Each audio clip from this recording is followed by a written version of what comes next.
Welcome to another episode of 30 Minutes with dailystraits.com. Today we have a very young entrepreneur with us who founded a company less than 3 years ago. Lachlan Matheson of Box is now a global brand servicing 21 countries with wholesales and custom packaging around the world. With more than 20 staff members, this Australian owned business is on track to make $3 million this financial year with no signs of slowing down. Without further ado, let's welcome Lachlan to the show. Hello, Lachlan. How are you? I'm great. Thanks for having me. No worries. So let's get right into it, Lachlan. The first question is, what made you want to start Box? Well, it all started with my sister. My sister has a cupcake business called Cake Creations by Kate, and she found it really difficult to source a packaging supplier that would sell her wholesale packaging affordable rates whilst maintaining good quality. And that's where I came in because she tried buying from other suppliers and she had a really bad experience. So I thought, why not invigorate the market and create a technology-based packaging company, which can highly automate the process and keep costs low. And that's what I did. So I did that, and that allows us to create a great customer experience and keep costs low for the customers, which they love. Got it. So basically, what was the first, how did you get into the business? What was your first investment and where is this company based? Is it in Melbourne?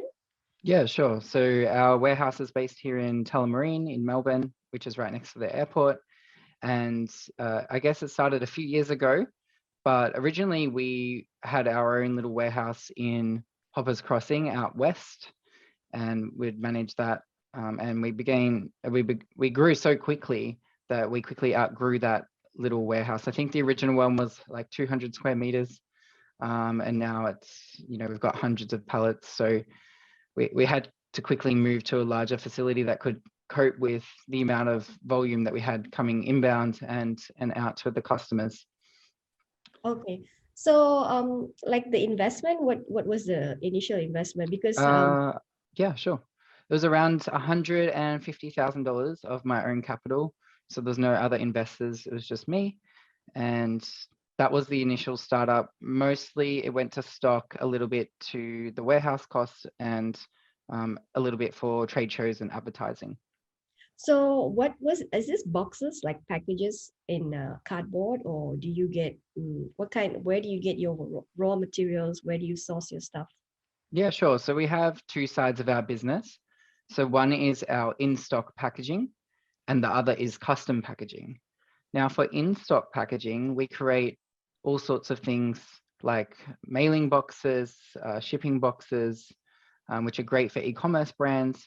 We started originally with dessert and bakery boxes, and that was our key market. So cupcakes, cookies, biscuits, macaron boxes, all those sweet treats, which is really tailoring towards the home baker and small business that needed specialized boxes with custom inserts for their products. Like cupcakes, for example, need to stay in their holes during transit, so they would get the custom cupcake insert. So we have our in-stock products. So we'll manufacture quite large quantities, I'd say maybe like 10 or 20,000 units of one particular box. And then we break it down into small packs and we sell them on our website in small units like 50 or 100 and provide further discounts based on the more the customer buys, the more discount they get, essentially. And then the other side of the business is custom packaging. And that's where you can put your own brand, your own logos, your own colors. So we custom print the boxes to suit your brand. So for example, if you're a clothing business, then you might buy satchels or a mailing box with your own brand. And then when your customers buy from your online store, you put your own product in there and you put the Australia Post or another courier's label on it and you ship it out. And when they receive it, the customer loves it because it's got your branding on it, which has a real impact these days, I guess, to customers, because frequently the first physical touch point for an online store when you buy from them is the packaging that you receive in the mail. So the first time you open a brand's packaging, that's the first time you've actually physically had a connection with that store. All right. So a bit of there's a lot going on there. So I'll just unpack a few. So how did you get the 150,000? Did you work before and you had the savings, or was it a Yeah, banking? sure. So I worked very hard. I worked multiple jobs. Even when I was a kid, I was working from the age of 14 or 15, and I saved up the money. So I worked really hard. I worked at a hotel in Melbourne at night in their restaurant and their bar. And then during the day, I worked in a complaints team for a health insurance company in Melbourne. So I'd go from one job to the next and work 70 or 80 hours a week just to save up money while living at home. And then I actually moved overseas. I moved to New Zealand and then back to Australia when I worked for an airline. And that gave me a lot of international and global exposure, which is kind of answers your question before where the materials come from. So we have both manufacturers in Australia and overseas, mainly China for our overseas manufacturing. And it just depends on the product that's ordered. So different products based on their complexity, if they're more complex and require humans to do manual gluing of different boxes, then it will be normally manufactured overseas. But using my connections and experience from the airlines, I was able to source those products and really, yeah, made a massive difference to Box becoming global. Got it. So, all right, you saved and you didn't buy a house. You started a business with the $150,000. Is that true, or did you buy a house as well? No, it was really risky. So, putting all your money, I had to make that decision. I was living in Sydney at the time. And the decision was, do I start this business that I'm really passionate about and really keen to create, and or otherwise, yeah, I could just invest and take the traditional route in Australia of, you know, buying a house and being happy. And I took the risk, and I think that's what you need to do when you're an entrepreneur. You have to take the risk because you don't want to have regrets later that at least you tried. And for me, I'm lucky that, yeah, it was successful, but it was a lot of hard work. So I moved back to Melbourne. Mhm. Got it. So I want to unpack you. You're 25 years old, you're super young, and you probably started this business when you were 23, 22. So, working in the office, you have mates, and then, every Friday nights you go for drinks. And with entrepreneurship, it's all, especially in the start, when you start something, you're alone a lot of times, and people don't really get your journey. So I just want to ask you, as a young entrepreneur, why did you choose the tough route of sticking out and being an entrepreneur? Like, some people might have might not be able to do that, like what you did, because they would rather be with friends at a very young age Sure, than I working. guess. Yeah. Yeah, so it starts probably with my family. And my family, my parents had a business together for many years, an electrical company. And through that, my dad exposed me to that business at a young age. And I used to go and work for them, even when I was only like 12, 13, all the way until I was 16 or so. And I was involved heavily like with their technology. I used to love playing with their phone systems and, computers and servers, and that really helped them. But it gave me a lot of skills, not only with that, with quoting and customer service and answering the phone. And that translated, I guess, to Boxed. But because I have two siblings, so I have my sister who's younger and my brother who's a little bit older, we have lots of competition as kids. So we're very, very competitive, especially with sport when we were teenagers. And I think that drives through now into business. And I mentioned before that my sister also has a cake business. So we're still competitive to this day today, where we like to compare figures and compete to try, do better and, you know, whilst enjoying ourselves at the same time. It's, I guess, the competitiveness, drives us to be better. Got it. So is your brother doing business as well, your elder brother? He just finished university, master's degree, but he's still involved with some ideas and yeah, Alrighty. but not So directly in the business. alrighty, no worries. So how, out of curiosity, since you said your family is from a business, you're from a business background, family wise. So out of curiosity, did you dabble into any other businesses before starting Box? Sorry, do you mind repeating? Did you start any other businesses besides Box? Like did you do something and then fail and then start again and then Sure. Well, when I was a kid, only like 12 years old, I bought a gumball machine, one of those massive gumball machines that you have in the shopping center, the big red one. And I put it in my house, and all the kids would come over and put the 20-cent coin in and watch the gumballs go around and eat them. And Okay. that was kind of the start of the journey. How much was that machine? Do you remember?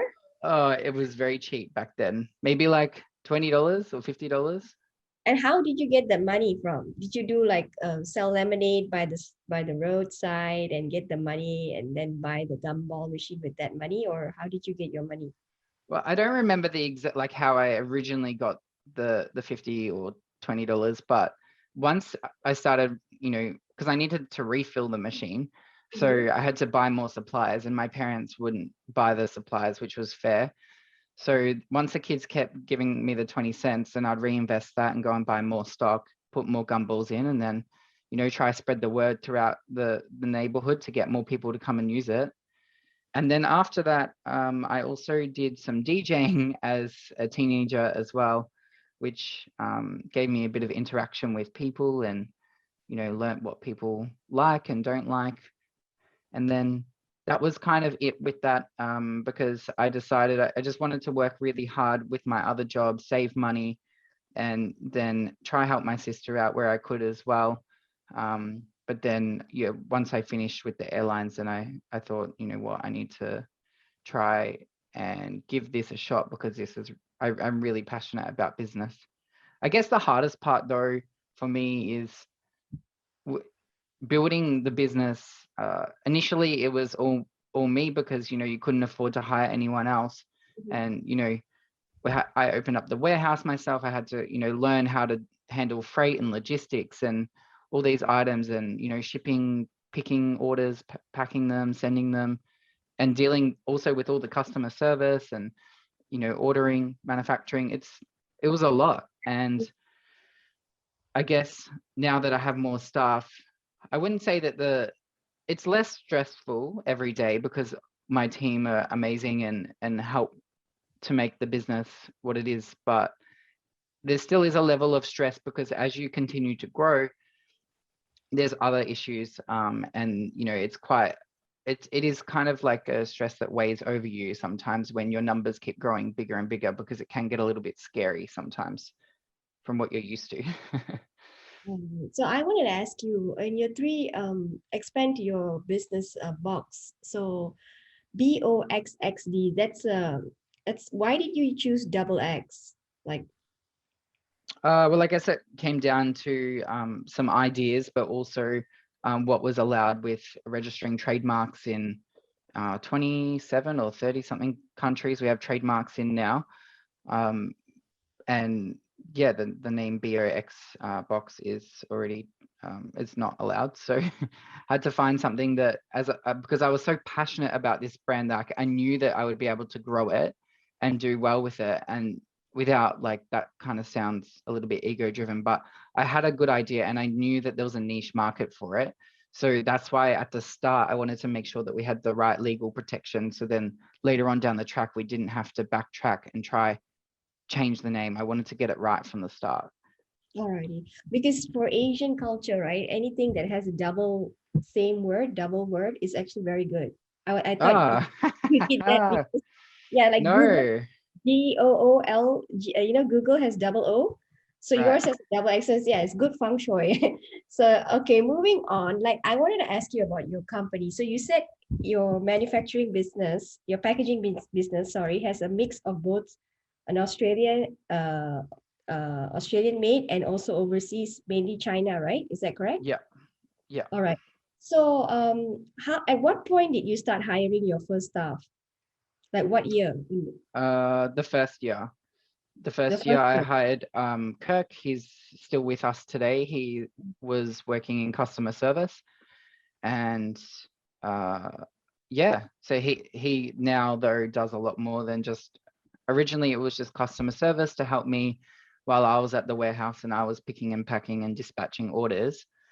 But now he not only does some customer service, he writes some of the technology code. He does advanced reporting, and he does some purchase ordering as well. So he's he loves to do all sorts of tasks. To kind of is a bit like my assistant in a way, and really helps me. All right. So is he older than you? Is he Yeah, I think he's around 35 or so. okay? Just Yeah. wanted to ask you, how do you, as a young entrepreneur, how do you deal with people? Like, what is the secret in dealing with people who are older than you, like me? Everyone's older than me, actually. Oh, really? Yeah, everyone's older than me that works for me. It's I guess I learned a lot of skills when I was at the airlines with, you know, speaking to people and getting to know them and being able to have that two-way communication. And that really helped me a lot. But I think they naturally just respect me because I have been able to drive the business from, $0 revenue to multi-million dollar figures. And they know that the direction that I want to take the business is in the best interest of all of us, because like if we do well, then obviously it's better for them, because not only do they maintain their job, but they also have the opportunity to do other tasks and other roles, and you know do excel themselves in new tasks and training. And it's I think for staff, like we are highly automated, so we do have lots and lots of technology and automations, but there still needs to be people that write that automation and that code. And that's why, I don't know, it's all about communication and just treating staff with respect. For my team, we're very flexible. If they need to go out and do things, and they can go and do that. Most of us work from home anyway, so we were working at home before COVID, and then except for our warehouse team, of course. All right, got it. So in the 3 years, you've expanded to 21 countries. So what was the first country you expanded to, and how did you get your first sale there? Yeah, sure. So I think it was New Zealand. New Zealand is so close to us. We have similar customer base in terms of the customers that are buying from us. The language is is English. So, and I also lived in New Zealand for a bit, so that also helped Where with did you stay? understanding.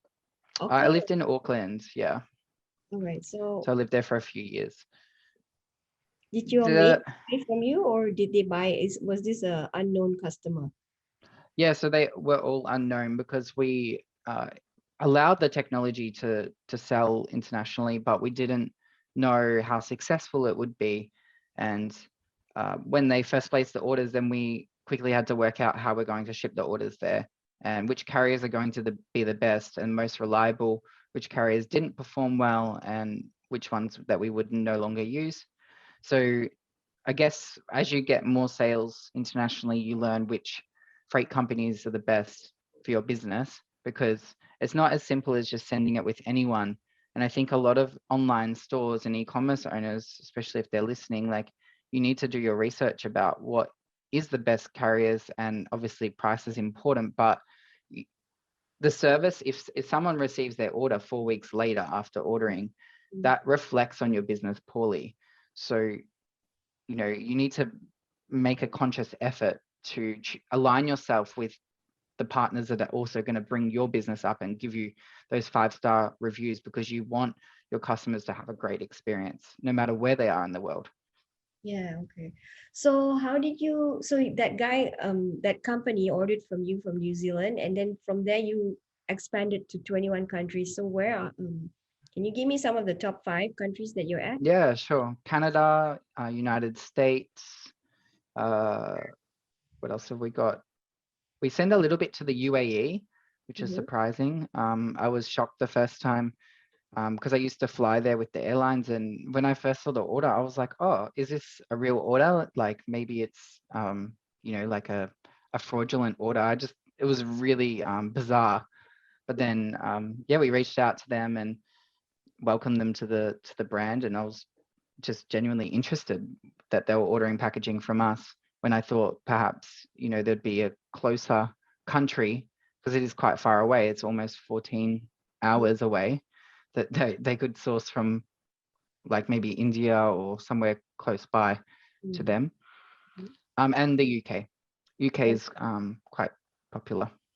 so your packaging has the word made in Australia there, or Well, it depends on the product, if it's made here or if it's made overseas. But yeah, we will put Australian made, and we would try to promote that on our website if that product is Australian made, because I think it's really important to educate people. And we're very transparent on all of our products. We tell the customer where it does come from, and that information we make clear in the description, so they can choose products that, you know, if they want to support Australian made products, and they can go ahead and do that. Or otherwise, if they're happy with imports, then they can also do that. We provide both options. I guess it's leaving the customer to make the decision what they want to do. so how do people find you through your website, or are you in trade magazines, or Yeah, do so you? we're all online. Mhm. We're technically like an online wholesaler, and we don't require customers to have an account or an ABN. They can simply just go on our website, add to cart, and check out. So that was my mission when I started the business, was making packaging easy.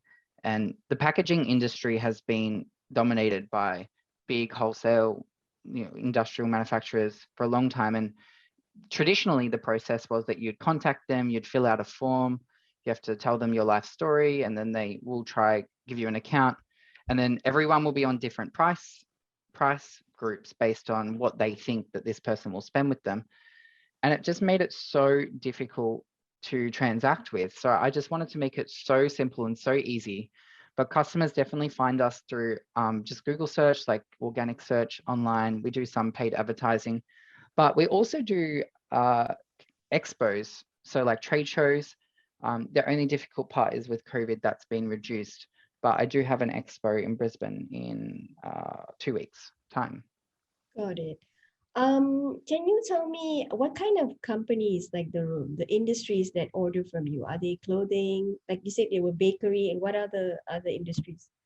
Yeah, so initially we only had bakery products, like cake, macaron, etc. So we had all businesses like that. So we had kind of two groups that were segmented. We had like the home bakers, the people that, have another business, or they're a mum and they bake from home.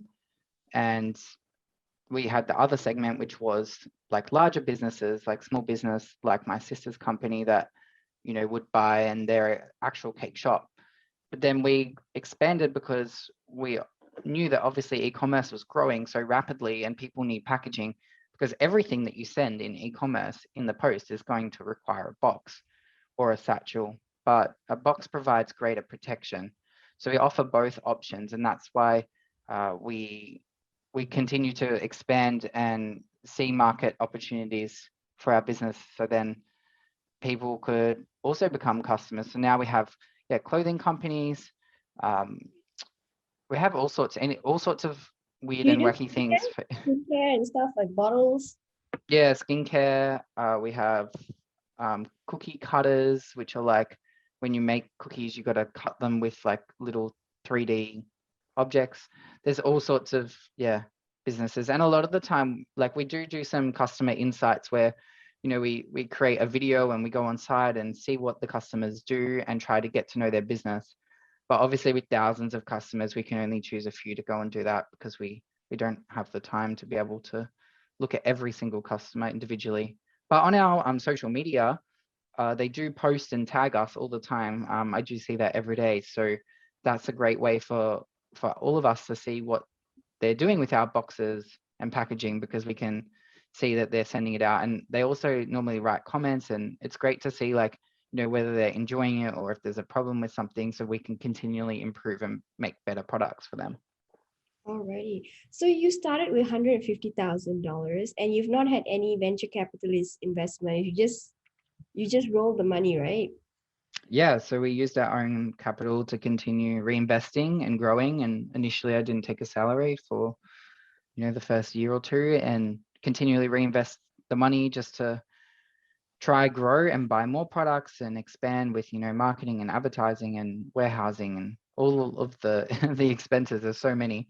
But yeah, I think we've done quite well to be now multi-million-dollar brand with no additional money invested from anyone. And it's kind of good in a way because, I've been able to maintain the control of the business without, having influence by others, which really allows us to stay at our core, which is what I said before, keeping packaging easy and keeping the products affordable and keeping the products that we started the business with the bakery products. So we want to keep those products and keep those customers. We don't want to just change direction. If we had external influence, perhaps they might say, we want you to do this instead. So it's kind of nice, yeah, to see the business grow, but it's still a little bit stressful because, as the numbers are growing bigger, it's just unusual. Like it's a little bit weird for me seeing the numbers grow, and then you're like, oh, you get a little bit nervous sometimes, but you have to remind yourself you have to take the risk, which is why you started the business in the first place. You have to take risk, otherwise you'll never succeed. Why are you nervous? Like, are you nervous that you'll go too big and you won't be able to handle it?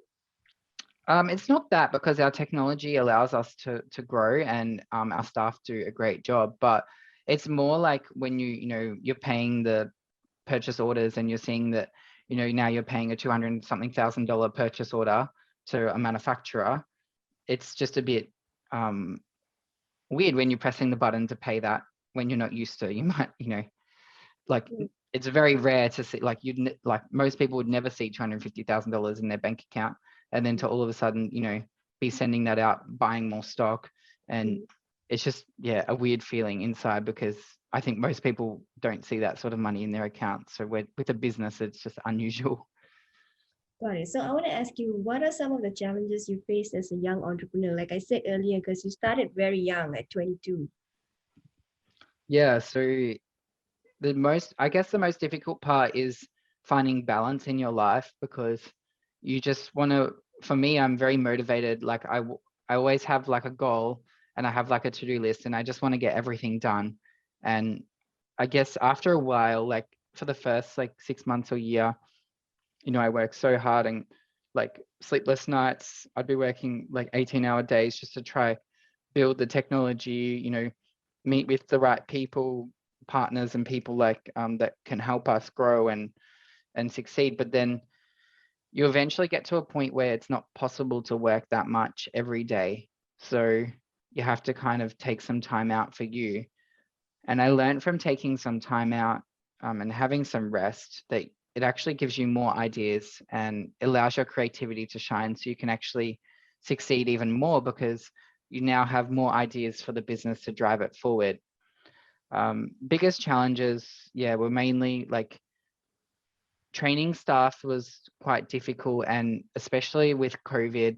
I mean, I mentioned we were working from home, but I prefer to do staff training in a face-to-face environment, just because I feel like it's more fair on the staff member, because they can see our products, they can ask questions. And with the lockdown that happened in Melbourne for so long, it just made it really difficult to get, videography and photography, and dealing with manufacturers and also training staff. It was just quite a difficult time for, I guess, for everyone, but for business owners, it's stressful, because if you don't continue to operate your business and do well at it, and customers stop buying, then if the revenues were to drop off, then you would actually, be at a detriment, and that, yeah, means other consequences. But luckily for us, we did really well during COVID, and because we were an online business, we were already established, we already were working from home, there weren't many changes. So for us, we gained so many new customers. I think we doubled or tripled in size during that COVID lockdown period in Melbourne. So it was huge. Alrighty. Finally, right, Lachlan, what is the buzz about biodegradable? Because I know you're trying to launch a new product, Box Biodegradable. Can you let us know what it is? Yeah, sure. So a lot of our paper manufacturing, paper is biodegradable. So we already have a lot of products that meet that criteria. But I guess it's about educating the customer what is biodegradable, and it just means basically that the raw materials that are being used um, are coming from a natural source. And it biodegradable means that the product also can naturally degrade into the environment without being without any like other external influence. Like for example, um, when we talk about recycling with plastic recycling means that we're going to use machinery to break down the product into a raw form and then rebuild the product into something different. But with biodegradable, some people get confused with biodegradable and recycling. You don't recycle anything that's biodegradable because it will naturally, if you leave it outside with the sun and the rain and the elements, it will naturally just go into a natural Com- form, I guess. Yeah. So oh, yeah, we are launching. We want to launch like a new official range with, you know, strong marketing and clear information to the customer. So then we can allow the customer to make a decision because at the moment, the industry, like a lot of people are throwing around the term bio or biodegradable, but I think it's really important to educate exactly what is biodegradable and what isn't, because there's still some forms of manufacturing which are claimed as biodegradable, but they still have plastic elements in them.